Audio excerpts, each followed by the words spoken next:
just like to kind of welcome you to the series of interviews that I'm doing with people that I feel are doing their soul's work. And the idea of doing these interviews has just been to kind of really learn from their journey and gather insights, so that we can get in contact with the guidance of our own souls to bring forth the work that we're offering in the world. So my name's Sunil, and I'm doing this as part of my work as a transformational coach, to help people create work that's truly aligned to who they are, so that their work is an expression of their authentic self. And today I have with me Roger Thisdell. I hope I pronounced it correctly. And I met Roger in an interesting event, probably a couple of years ago, during an eye-gazing event in the park, and which involves like kind of sitting in front of the person and looking into their eyes deeply for quite a few minutes. And yeah, I remember like there was a strong connection, and yeah, sort of even a timelessness in that experience. And after that, we met again, and we became friends, and discovered that we had a few things in common: an interest in meditation, and also this thing called interpersonal meditation that I had been exploring. And we began practicing this in a way together, practicing this thing called circling, which is about bringing kind of presence to your everyday interactions with people, and noticing what's happening on many levels of your experience in the moment. And so recently it's kind of thinking about people to interview for this, and I think I kind of remembered Roger. Kind of the idea came to me to interview Roger in the shower, and I don't know why that happens in the shower. I get a lot of good ideas wonder, in the shower. I don't know why either. So I usually pay attention to that, and so here we are. And I think Roger is a great person to interview, because I really sense like his pure motivation to bring positive impact into the world, and I sense that he wants to do this through helping them connect more deeply to themselves and to the essence of their being. So he's recently started an online meditation group called meditative.dev, and he's exploring different forms of meditation in the group. So perhaps actually I'll just let you introduce yourself, Roger. So like perhaps you could tell us a little bit more about your group and what you're passionate about, what you're doing. Yeah, thanks, Sunil. Well, there's one thing in there you said, though. You said you can detect my pure motivation. You said something along those lines. I'm curious how you think you're feeling that from me. I'd be curious to hear. But just to speak about this group meditative.dev that I started with my friend Sean. It's started just as a sort of weekly online meditation meetup group where we would give guided meditations and help people answer some questions they have about how to meditate and such. And there's a couple things we're doing there. Ultimately, we're trying to help people realize something called at least stream entry, which is in sort of classic Theravada Buddhism. There's this fourth path model of enlightenment, and stream entry is the first path. And we believe, it's possible, it's practical to get people there and beyond. And so we're trying to help people at least get sort of stream entry, and we teach a variety of meditation practices, partly because I think to be a well-rounded human being, there isn't one practice that's going to cover all of these bases. So you need to be training different faculties of mind with different practices. But also just in the beginning, in order to keep people motivated to keep practicing meditation, some people will have an affinity for one practice over another. And so just sort of trying to give people lots of options so they can at least find a technique that they like for themselves, and that it keeps them sort of coming back to the cushion. But the name is called meditative.dev, but actually we're interested in sort of expanding beyond just strict sort of formal sitting meditation practices, but also into personal meditation, circling like we do. I think there's also benefit in particular contemplative practices, because the meditation journey, I really believe in, it's really important for increasing one's overall baseline level of well-being, and they have a better understanding of the nature of perception, more self-awareness, these things. But it's quite a private journey that you do sort of by yourself, sitting on the cushion. And life is filled with other people that we need to learn how to get along with and connect with, who other people are super interesting as well. And so there's so many more practices to explore in order to connect, not just with yourself, but connect with others as well.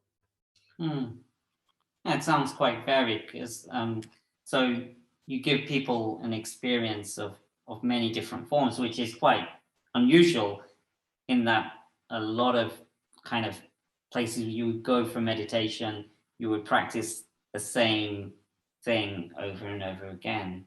And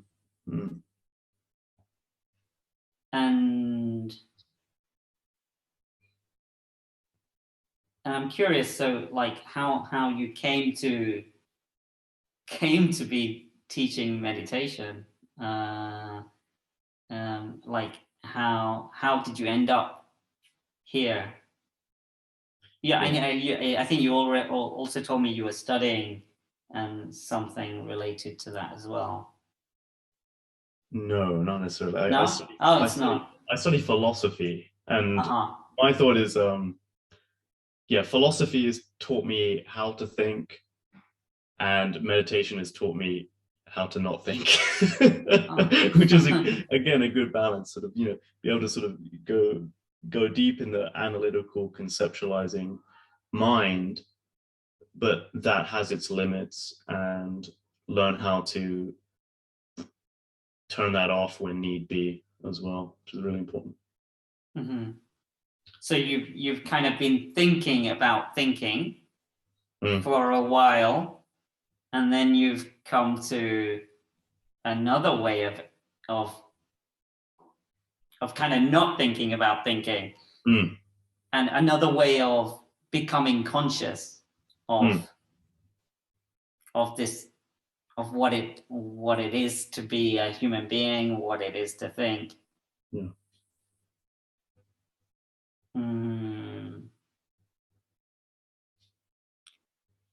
You want me to say, how I came to? Yeah, how did you end up? What did your journey look like? Okay, yeah. So if I sort of run the clock back, then I guess I started seriously getting into meditation when I was about 20, and sort of fed by my own curiosity of the mind. So I mean, in philosophy, reading about the hard problem of consciousness and studying philosophy of mind, and what is the relationship between consciousness and the brain, reading a lot of papers about this, and then having sort of my own wacky altered state experiences of consciousness and think, wow, there's something really, really interesting here. I point here now, but really it's not here, it's everywhere. And so I began meditating, fueled by curiosity, into discovering sort of, first person, what is the nature of perception, mind, and reality. And I started making real progress sort of very quickly, sort of being able to sit for longer and do many type of practices and reach the kind of the desired state of mind that these different practices were trying to guide you towards. And I just found that I kind of had a knack for this. And what's quite interesting, so I've been, seriously meditating for, I mean, a good number of years now. And it was always just my own sort of personal endeavor, curiosity into the nature of mind itself, and with the benefit of reducing personal suffering. But and as I've sort of interacted more in this space, sort of maybe like the pragmatic Buddhist space, or secular Buddhism and stuff, and meeting more people, well, I mean, it became obvious I've got a knack for this. Like I progressed along the meditative journey quite quickly, and because of a lot, some of the meditation practices I was doing that incorporate the language center of the brain in conjunction with the meditation, which is quite unusual. So, because lots of meditation is not using the language centers of the brain, but with using language centers of the brain, I was therefore able to explain and describe phenomenologically the detail of my moment-to-moment perception in a way that I think, like I've got, I could be better, but I've got pretty good descriptive ability to describe different states of mind and different meditation techniques. And I just seem to have a talent for this. And I don't know, it just sort of occurred to me like, oh, this is the thing I'm most interested in. This is the thing I'm probably the most talented at. And I think it's something incredibly beneficial for people. And so with, kind of these factors, I thought, well, I could teach this. I actually have developed the skill set along. It's funny because it didn't come with this formal training, because a lot of, I think, when we think about our career or what we have to offer the world, we think we have to go through an organized process of a schooling system, and then getting a certificate or a qualification of some sort, and then some kind of apprenticeship or whatever, and then before you can begin offering a service to the world.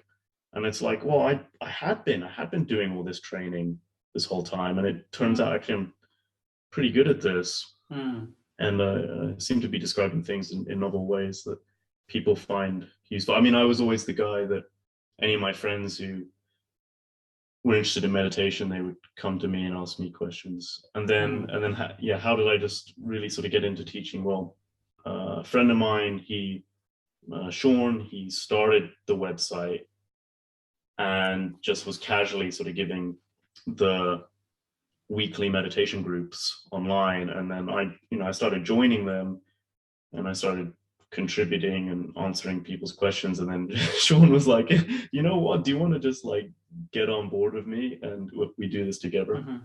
And that's how it came about.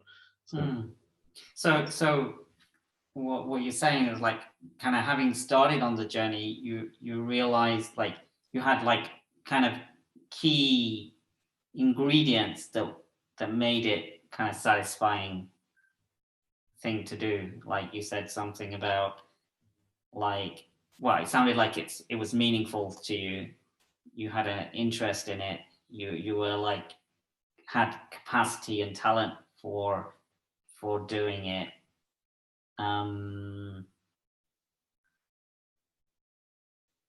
So yeah, there were like a lot of essential ingredients that make it like a really kind of fulfilling work for you to do.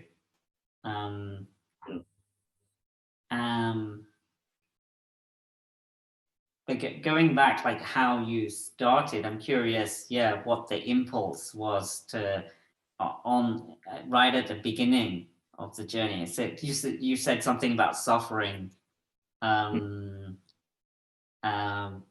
I don't know what. Yeah, I'm wondering what kind of was the sort of initial impulse on this journey. Yeah, I mean, in some deep way, I think suffering is the arbiter of all motivation and propulsion to do things. So, but no, my main drive at the beginning was deep curiosity and sort of fascination in what is going on, what is the mind, what is the self, and then encountering states of mind where that whole configuration was different. Like, well, hang on, this opens, new possibilities, that things, the way my mind represented itself in the beginning with, you just got this sort of core little ego, and I am the thinker of my thoughts, and I have free will, and my mind is just sort of limited here, and then out there is the external world.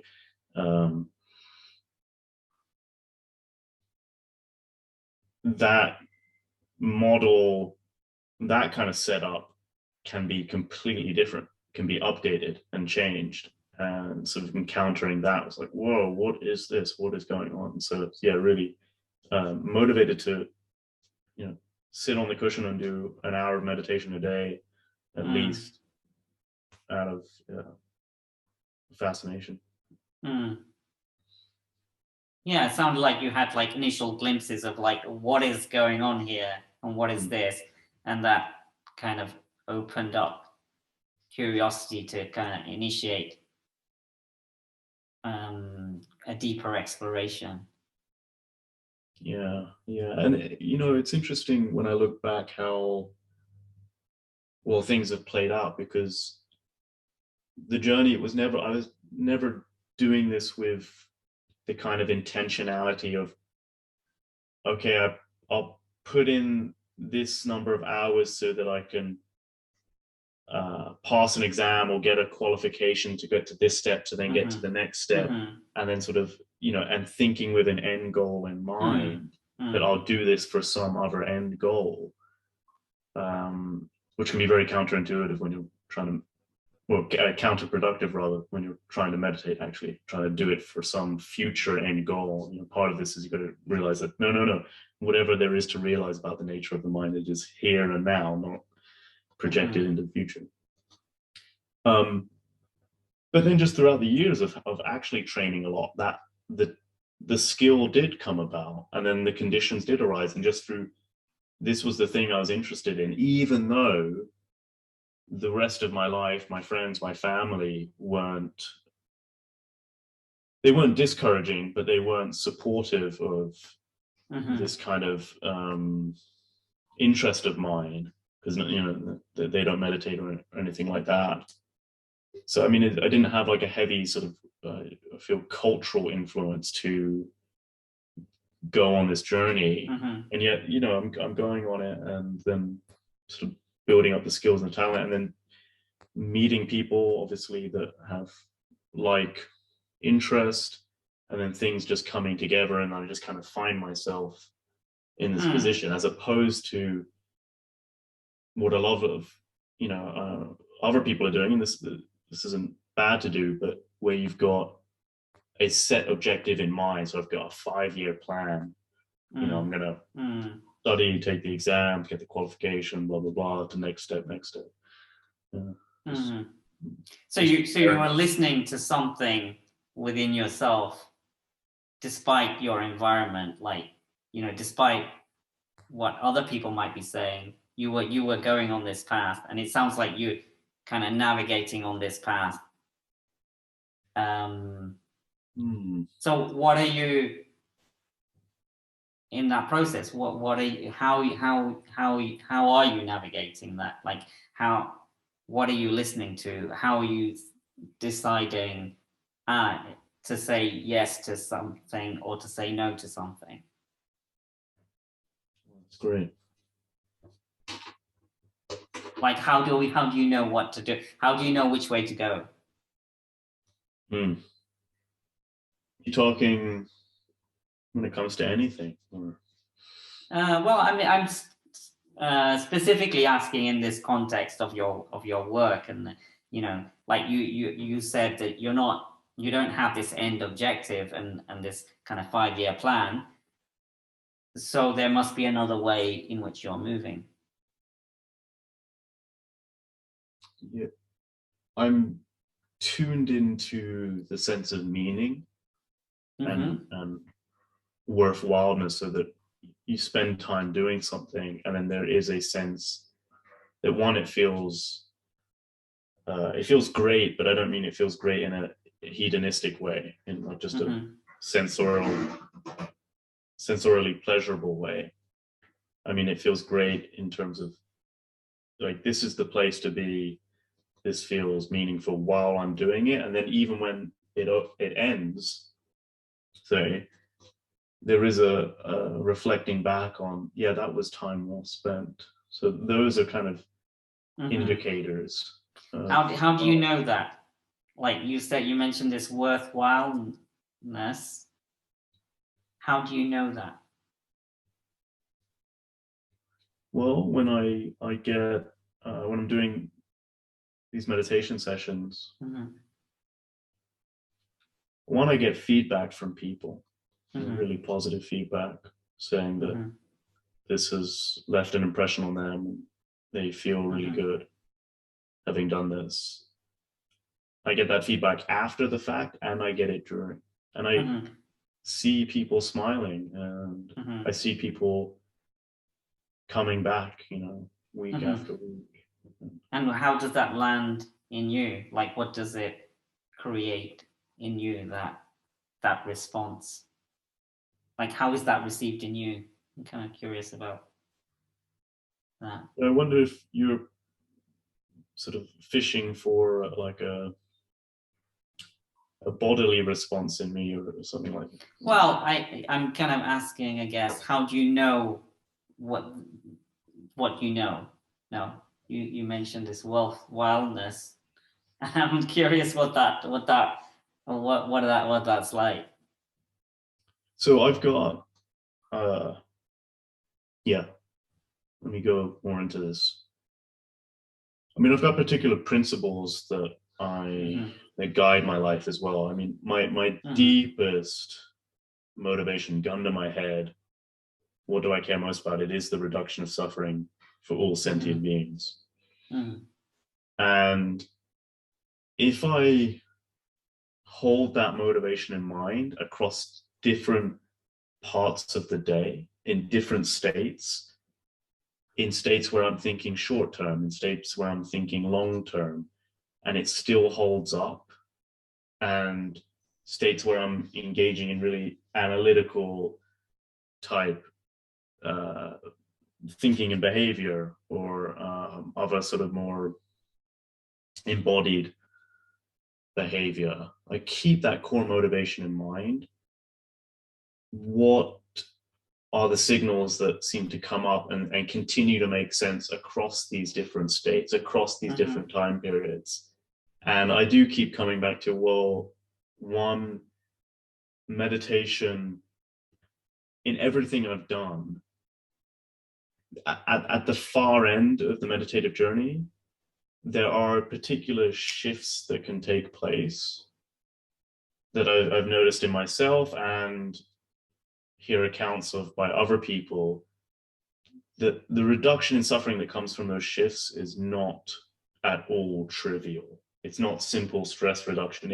It's long-lasting, complete restructuring the shape of your mind so that you now have a new setup of mind that is more resilient to stress, metabolizes stress much faster, more impervious to emotional hits. And it's been the most worthwhile endeavor of my life in terms of reducing my own suffering as a sentient being. And so I really believe that this is an avenue to be explored for other people, and I want to share it. And I get that feedback that there are other people who are noticing, there's something there to this whole thing.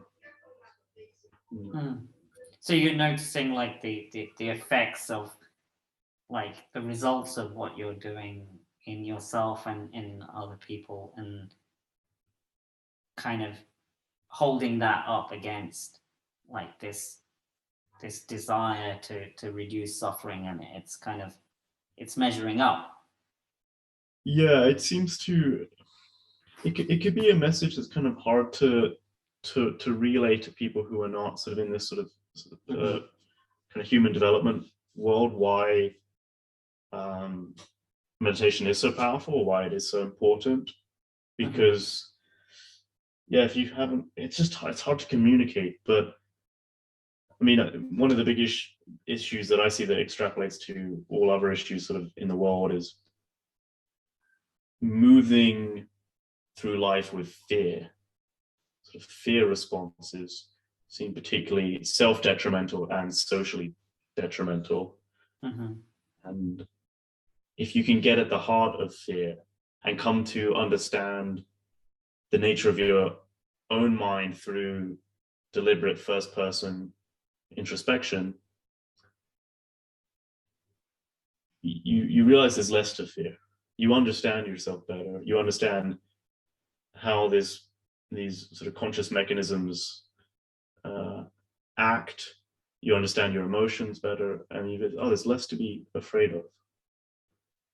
And I think that's kind of a root issue that we must tackle, actually, to solve the higher up issues and sort of the bigger world stage. So you're getting like the core of things rather than kind of skirting around the outside. I mean, there is a time and a place for acting at all these different levels, but politically and such as well. But yeah, I mean, it does come back to, I think it doesn't matter if we change to a different economic system or we have new different technology and such. If human beings sort of still only know themselves in the same way, which is through sort of the very sort of myopic lens of the small self, and they don't have greater degrees of metacognition, which is what I'm trying to train people to develop.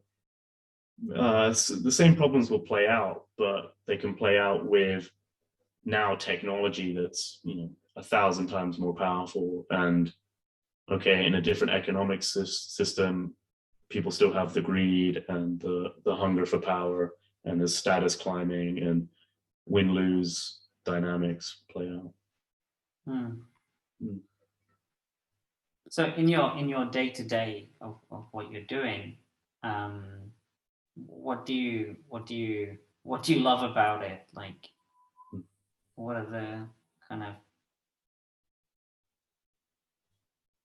the highlights of what you do?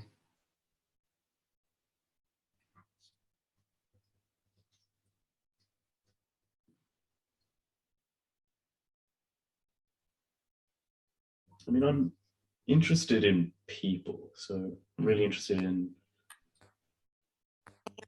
helping people to get more in touch with themselves, and then if they know more about themselves, they can share more about themselves, and then it's really interesting to learn more about others that way. I like the creative aspect where I'm always trying to come up with new ways to describe aspects of the mind, and how to describe, coming up with different novel meditation techniques. I do some creative writing as well in this aspect to detail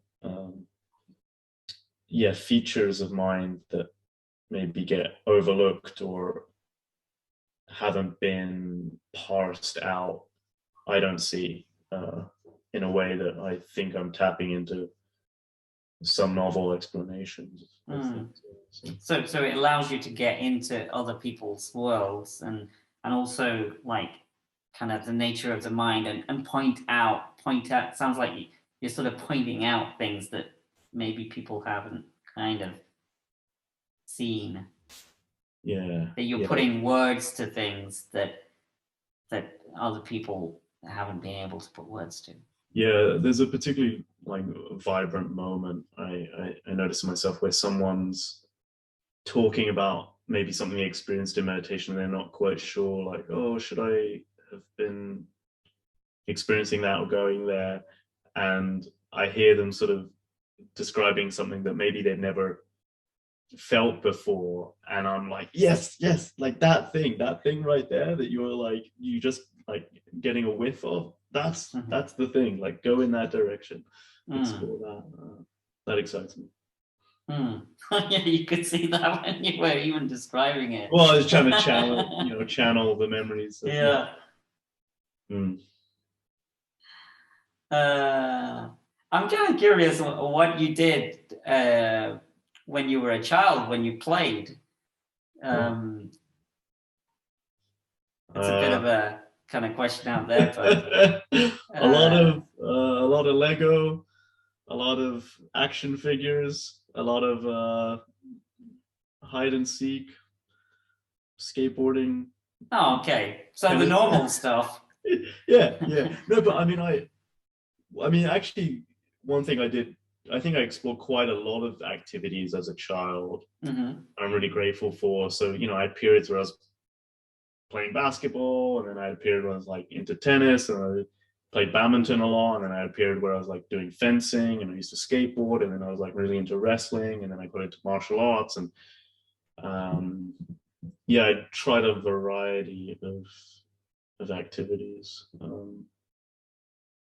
Maybe there's that's why I'm into the variety approach of things. I think because I hear some people overplay when they say, oh, I do this activity, therefore I don't need to do these other things, because this activity actually gives me lots of benefits outside of that direct activity, which can be true. There can be overlap, but I think that gets exaggerated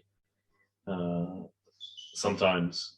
And so that's why when I hear some sects of meditation saying, oh, this is the one true practice and you only need to do this practice, I'm dubious, because that runs counter to everything I know about the brain and the world and how humans work.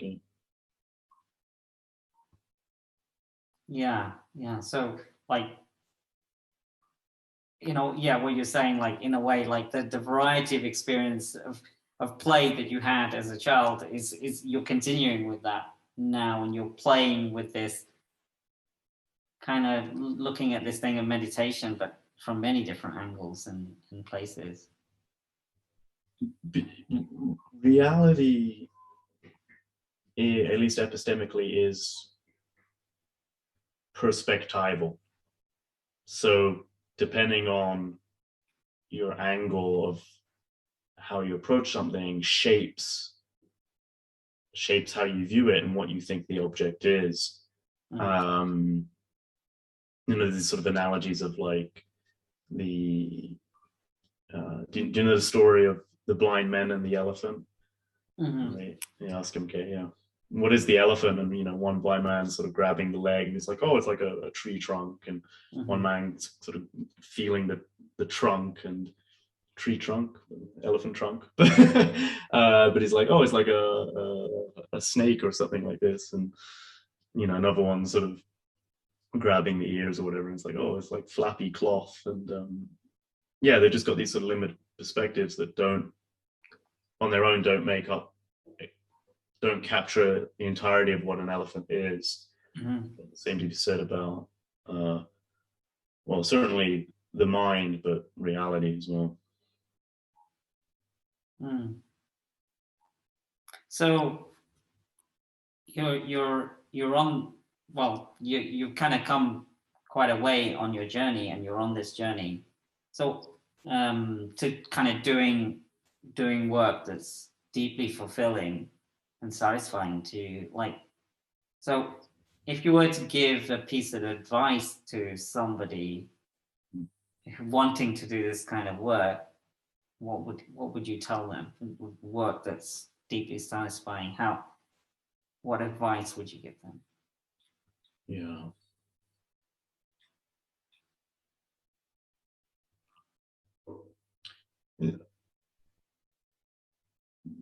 Maybe this is just not necessarily advice, but a word of caution, and something I think I'm picking up on that I think is dubious, is don't rush into teaching something you're not actually astutely skilled at. There's something to be said about, you can learn by teaching for sure, but I see a lot of people who, especially in the sort of spiritual scenes, yoga and meditation and such, they're not particularly masterful of these practices, but they go in, maybe they find them very interesting, but then they go into teaching, and then they do a lot of their own self-learning while teaching. And in some way that feels like jumping the gun, I think, because then we've got a lot of teachers who are actually giving quite diluted advice. So, I'm just cautious of, there's this rush for people to and also, what are your real motivations? Are you ready to teach this stuff? Is it, you just kind of you like the position of teacher, and so you think, oh, that would be a cool job, or that there's a teacher that you already have and you're trying to emulate their lifestyle. And my thought first is, actually, do I actually sincerely have productive advice to offer the world, to offer other people? Am I doing this just for myself because I would like the position and that's a kind of career I would like? Or do I actually have something of real value to offer other people? So really just think, what do you really have of value to offer others? So you're saying sort of like do some self-examination of like, what do you have to offer, and also kind of look at your motivation for what you're kind of imagining wanting to do. Yeah. Like look at the motivation behind that, and see also if you're kind of in a position to kind of execute on that. Yeah, I think stating your motivations is incredibly important. That, you know, there's maybe there's a good exercise here to see if, what motivations can you write out. That there'll be motivations you're willing to admit to other people. There'll be motivations you're willing to admit to yourself, and then there'll be motivations, you know, either subconscious or just on the surface that you can't even quite admit to yourself. But, you know, how many of these can you lay out? And what does that tell you if you can't admit that, you know, the real reason I want to do this is because it's going to make me a lot of, you know, a lot of dough, a lot of bank. Why can't you admit that to other people? Why can't you own that? Why can't you? Is there something shameful in that, maybe? Yeah, I mean, I can imagine the money can be important, but like, you know, to actually bring your work to the world, then there has to be this kind of flow of money. Otherwise, you won't be able to sustain yourself. Yes. But I imagine there has to be, to do like kind of soulful work, there has to be kind of other things that are driving, other motivations. And I guess they can be kind of, there are multiple things. So yeah, so I guess like some kind of reflection on what those are maybe can save you kind of trouble further ahead in some way. And other people. Yeah, and other people. Yeah. So, yeah, thank you, Roger, for having this conversation, for telling us about your work and your journey to doing kind of soulful work, as I put it. Yeah, I hope this has been helpful for people listening, creating their own kind of work to bring to the world, and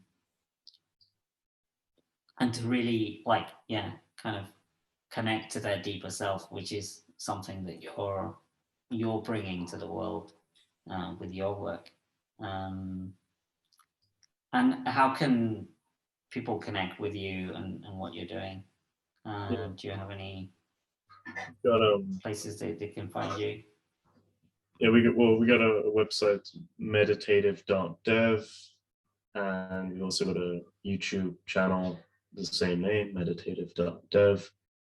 And then I have a personal Facebook page, which is just Roger Thisdell, where I offer private one-on-one meditation guidance sessions or counseling, and people can find me there. Great. Yeah, so if I'll put those links in the description below. And if anybody wants to contact me, they can find me on my website. And I also have a Facebook group. It's called Create Work You Love, which I'll also put in the links below. I'll join it. Well, it's like we're on this journey together, right? To kind of to attune to who we are and to bring our work, which is in attunement to what we have to really, really offer. And sometimes it's not an easy thing to do, because there's a lot of influences and noise from the outside. So it's hard to really hear who one is. And I guess that's where meditation comes in very, very handy in listening to that. Yeah. I invite people to like and subscribe if you want to follow more interviews in the future. So yeah, thank you. Thank you, Roger. Well, thank you, Sunil.